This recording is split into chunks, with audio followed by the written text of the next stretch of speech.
नमस्कार दोस्तों, मैंने आपको प्रॉमिस किया था कि 2 लाख सब्सक्राइबर होने पर how to get AIR under 500 in 4 months ये सीरीज़ लेकर आऊँगा।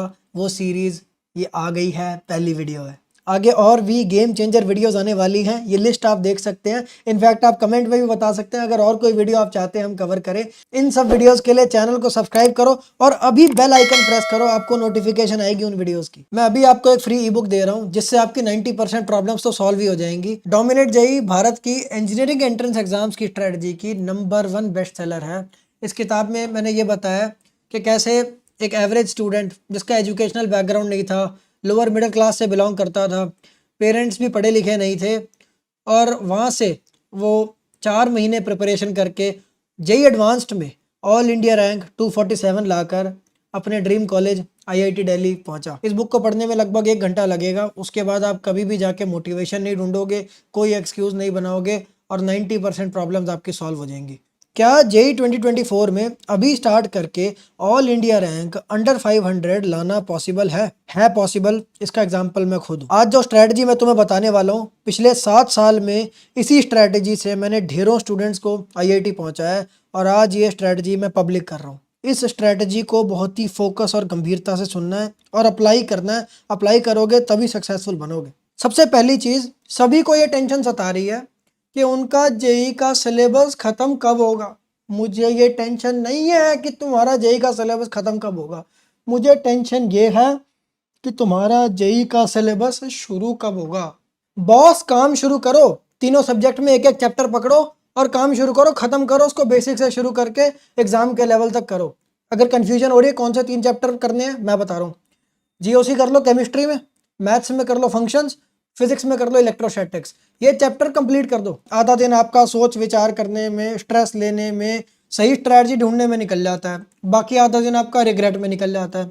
एट द एंड काम नहीं हो रहा। हम क्या कर रहे हैं, डर लग गया हमें, डर में बैठे हुए हैं, कंफर्ट जोन में बैठ गए दुबक कर। कंफर्ट में ग्रोथ नहीं होगी। वृक्ष हो भले खड़े, हो घने हो बड़े, एक पत्र छां भी मांग मत, मांग मत, मांग मत। अग्निपथ, अग्निपथ, अग्निपथ। आपने सेंटर ऑफ मास नहीं पढ़ा, ग्रेविटेशन नहीं पढ़ा, मोमेंट ऑफ इनर्शिया नहीं पढ़ा, उसके अंदर इंटीग्रेशन करते रहे, डिफरेंशियल एलिमेंट लेते थे, आपको नहीं आता। अब आप इलेक्ट्रोस्टैटिक्स में वही सारा काम करना होगा, आपको नहीं आता होगा तो जाहिर सी बात है ना, इलेक्ट्रोस्टैटिक्स में टाइम लगेगा। तो भाई, लेकिन एक बात ये भी है कि इलेक्ट्रोस्टैटिक्स में आपने वो संघर्ष कर लिया इंटीग्रेशन के साथ, पर ढंग से इंटीग्रेशन सीख ली। अब आप कल को जब जाके सेंटर ऑफ मास करोगे, उसके अंदर आपको पहले से इंटीग्रेशन आती रहेगी, फटाफट डेरिवेशंस कर दोगे और चैप्टर खत्म हो जाएगा। उसमें आधा चैप्टर, बल्कि 70% चैप्टर तो इंटीग्रेशन करने में निकल जाता हो। तो ऐसे करके शुरुआत के चैप्टर्स में जो टाइम लग रहा है और बाद के चैप्टर्स में जो टाइम लगेगा उसमें फ़र्क है। बहुत कम लगेगा बाद के चैप्टर्स में टाइम। इसलिए यूनिटरी मेथड अप्लाई करना बंद करो कि यार हाँ, एक चैप्टर इतने दिन में हुआ है, अभी 30 चैप्टर है, 30x कर दो। नहीं, ये गलत है। अभी आप 0 पे खड़े हो और जो भी खाली होता है ना, जो ब्लैंक होता है, उसको वो कैसे भी हिल जाता है, हल्की हल्की बात पे डिमोटिवेट होता है। हाँ, ये क्या हो गया, वो क्या हो गया, अधजल गगरी छलकत जाए। इसलिए आप यार कुछ करो तो सही, कुछ करोगे ना। जब आप कुछ चैप्टर, अभी आप 0 पे खड़े हो, जब आप 10% सिलेबस करके खड़े होगे ना, you will not be the same stupid person, you will be more mature, you will be stable, you will be काम। एंड तुम्हें भरोसा होगा कि चलो 10% हुआ है तो 10 और होगा, फिर 20 हो गया तो 20 और होगा। ऐसे करके धीरे धीरे कॉन्फिडेंस बनेगा। लेकिन आपको चाहिए नहीं, मैं कुछ काम करूंगा नहीं, मैं कुछ नहीं करूंगा, मैं यहाँ बैठूंगा, कोई आके मुझे यूट्यूब वीडियो दिखाए, उससे मुझ में एक मोटिवेशन पैदा करे या कॉन्फिडेंस पैदा करे कि यार एक वीडियो देखूंगा, उससे मुझ में एक फेथ आ जाएगा कि यही हो सकता है। उस फेथ के बाद मैं पढ़ूंगा। अगर आपको सिर्फ वीडियो से, देखो मैं वीडियो में आपको डायरेक्शन दे रहा हूँ, पर वीडियो फेथ नहीं देगी। वो फेथ देगी अभी आपको 15 मिनट में वो फेथ ठंडा हो जाएगा। पर जो आप काम करोगे, जो वो काम से क्या होगा, फेथ धीरे धीरे बिल्ड होगा, एकदम नहीं बिल्ड होगा। जैसे वीडियो से एकदम अच्छा लगता है ना, काम से धीरे धीरे बिल्ड होगा। वो जो धीरे धीरे बिल्ड हुआ काम के बेसिस पर, रियलिटी फैक्ट, आपका काम फैक्ट है, उसके बेसिस पर जो कॉन्फिडेंस और फेथ बिल्ड होगा वो टूटेगा नहीं। फिर जब भी जैसे आप सेटबैक देखकर, कोई भी नेगेटिव चीज़ देखकर एकदम से हताश हो जाते हो, धराशायी हो जाते हो, वो नहीं होगा। एक एक चैप्टर सारे सब्जेक्ट में करो, फिर एक एक और करो। शुरुआत में टाइम लगेगा, लगने दो। पर उसके बाद टाइम कम होगा और ऐसे करके काफ़ी सिलेबस हो जाएगा। तीसरी बात, ये कभी मत सोचना कि जेई बहुत ही कम्पिटिटिव एग्ज़ाम है, 10 लाख लोग तैयारी कर रहे हैं, मेरी तैयारी परफेक्ट से ज़रा भी कम हुई तो मैं बर्बाद हूँ, जितना कर लो उतना कम है, मैं तो पूरा सिलेबस कर ही नहीं पाऊंगा, मेरे पास तो कोई चांस ही नहीं है। भाई ये बकवास है। इट डज नॉट मैटर आपका पूरा सिलेबस हुआ या नहीं हुआ है, आपके पास दो ऑप्शन है। आज से 6 महीने बाद एक वो बंदा है जो हाथ पर हाथ धर के बैठा रहा और एट द एंड वो देखता है कि यार उसका 10-15% ही मुश्किल से सिलेबस हो पाया है, और 6 महीने बाद एक वो बंदा है जिसने कहा भाई जो हो रहा है होने दो, मैं काम करता चलता हूँ, जितना निपट जाए निपटने दो, और उसकी एंड में 85% सिलेबस हो गया जनवरी मेंस या फरवरी मेंस जो भी होने वाला उस तक।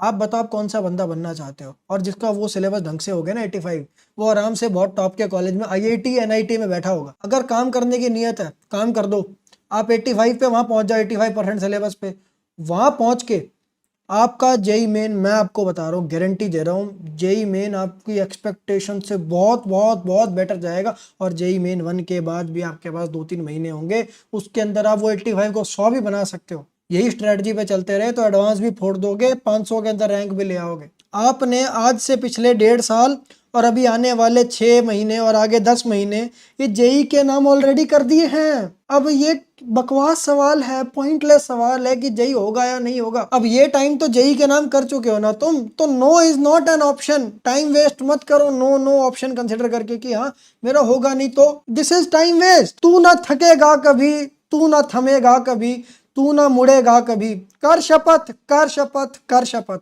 अग्निपथ अग्निपथ अग्निपथ। आपके आसपास इंस्टाग्राम पर मौज मस्ती, हंसी मजाक, खेल कूद करते हुए अनेक दोस्त यार दिखते होंगे, वो लोग आपको लाइफ एंजॉय करते हुए दिखते होंगे। आपका भी मन करता होगा मॉल घूमने का, कभी इंस्टाग्राम पर महिला मित्र क्रश को चेज करने का, और कभी कभी ये भी लगता होगा कि कहाँ उन सब की लाइफ और कहाँ मेरी लाइफ, बंद कमरे में टेबल पर बैठकर मैं काम कर रहा हूँ, क्या होगा, ये कोई लाइफ है? ये मेरी बात याद रखना, निशान जिंदल की बात याद रखना, बड़े भाई की तरह बोल रहा हूँ।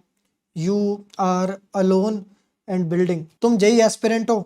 एक शॉपकीपर की ज़िंदगी तब अच्छी रहेगी जब वो अपना काम करेगा, उसका काम है शॉप पर बैठना, शॉप मैनेज करना। आप जेई एस्पिरेंट हो, आपकी ज़िंदगी तब अच्छी रहेगी जब आप जेई की पढ़ाई करोगे, जेई की प्रिपरेशन अच्छे से करोगे, कोई दिक्कत नहीं आएगी ज़िंदगी में। ये जो तुम मेहनत कर रहे हो जेई के लिए, ये तुम्हारे लिए लाइफ चेंजर साबित होगी। दुनिया चाहे जो भी करे, तुम फोमो में मत आओ। तुम्हारे लिए इस वक्त जो तुम कर सकते हो सबसे महान काम, सबसे बेस्ट काम, सबसे बेस्ट लाइफ जीना, वो है कि तुम जेई प्रिपरेशन करो, वही बंद कमरे में, वहीं पे सामने किताब रख के और मुश्किल मुश्किल क्वेश्चन कोरे कागज पर सॉल्व करो। इससे बेटर कुछ नहीं, इसको इज्जत से करो। यह महान दृश्य है, चल रहा मनुष्य है, अश्रु स्वेद रक्त से लथपथ लथपथ लथपथ। अग्निपथ अग्निपथ अग्निपथ। अश्रु स्वेद रक्त का मतलब वैसे होता है आंसू, स्वेद मतलब पसीना, और रक्त मतलब खून। खून पसीने और आंसू से लथपथ आदमी मेहनत कर रहा है, इससे महान काम कुछ नहीं है।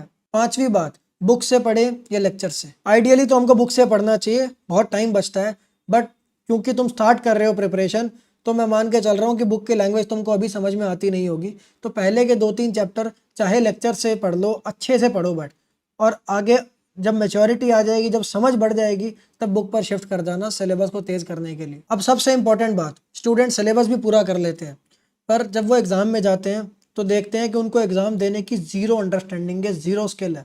एग्ज़ाम में जाते हैं, उनको चीज़ें याद नहीं आती, सिली मिस्टेक्स हो जाते हैं, यूं ही क्वेश्चन ही नहीं हो रहे सॉल्व, एग्ज़ाम में दिमाग फ्रीज हो गया, वही क्वेश्चन घर पे आते हैं सॉल्व हो जाते हैं। इससे उनका बहुत बहुत लॉस होता है। अगर आप ये लॉस बचा लो और स्मार्ट स्टडी टेक्निक्स यूज़ करो, तो आपके जेई में 100 से ज़्यादा मार्क्स बढ़ सकते हैं। ये जो मेरी 4 महीने की प्रिपरेशन थी, इसमें सबसे बड़ा एडवांटेज यही था कि बाकी लोग बहुत टाइम से पढ़ रहे थे, पर उन्होंने एग्ज़ाम सॉल्विंग पर ध्यान नहीं दिया, और मैंने एग्ज़ाम सॉल्विंग को पूरा अच्छे से मास्टर कर लिया। इस वजह से मेरी 247 रैंक आई, और पिछले 7 सालों से अपने स्टूडेंट्स को भी यही मेथड सिखाता रहा हूँ, और उनको मैंने ऑल इंडिया रैंक 28, 105, 117, 141, 169, 240, 281 इन रैंक्स तक पहुँचाया है। अब आपकी बारी है। ये एडवांटेज अब मैं आपको देना चाहता हूँ। आपकी हेल्प करने के लिए मैं एक अफोर्डेबल सोल्यूशन लेकर आया हूँ, जिसमें मैं आपको दे रहा हूँ एक complete test series. Complete test series, इसमें सारे इंजीनियरिंग एंट्रेंस एग्ज़ाम्स के सफिशिएंट मात्रा में टेस्ट्स हैं, और उनके प्रॉपर सॉल्यूशंस हैं, डैशबोर्ड है, पूरा एनालिसिस, सब कुछ जो एक आइडियल टेस्ट सीरीज में होना चाहिए वो है। साथ में अपनी पेपर सॉल्विंग ट्रेनिंग दे रहा हूँ। वो ट्रेनिंग अगर आपने कर ली तो आपके जेई में गारंटीड 100 मार्क्स बढ़ जाएंगे। मैंने अपनी पूरी जान लगाकर अपनी टीम के साथ बहुत मेहनत करके आपके लिए ये अफोर्डेबल बनाया है। पहले 100 स्टूडेंट्स के लिए 92% ऑफ है। अभी नीचे दिए गए लिंक से वेबसाइट पर जाकर इस टेस्ट सीरीज और पेपर सॉल्विंग ट्रेनिंग को ज्वाइन करो। बाकी मिलते हैं आपसे इस सीरीज की अगली वीडियो में। मुझे कमेंट्स में ज़रूर बताना इस वीडियो से आपके ऊपर क्या प्रभाव पड़ा और आप क्या सीख कर जा रहे हैं। अगर आप चाहते हो कि आपके किसी इशू या क्वेरी के ऊपर इस सीरीज में मैं वीडियो बनाऊं तो कमेंट्स में ज़रूर बताओ मुझे, और उन सारी वीडियोस के लिए ये चैनल सब्सक्राइब करके रखना। अगली वीडियो होने वाली है most efficient use of video lectures पर, तो उसके लिए अभी बेल आइकन को प्रेस करके रखना। बहुत बहुत धन्यवाद। अगर हम करें तो करें क्या, बोले तो बोले क्या। वाह जिंदल जी वाह।